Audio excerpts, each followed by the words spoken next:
Magandang hapon. Welcome sa Lotto Result Today PH.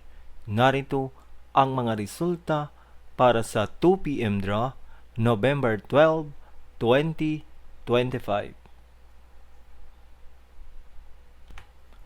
Para sa resulta ng 2D Lotto, 21 at 4.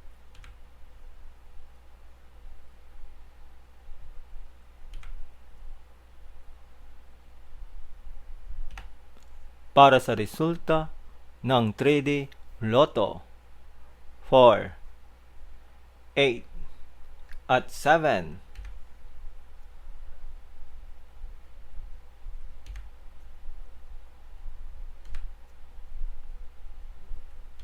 At yan ang mga resulta ngayong 2 p.m. draw. Para lagi kang updated sa mga Lotto draw result, mag-like and subscribe. Maraming salamat po sa panonood.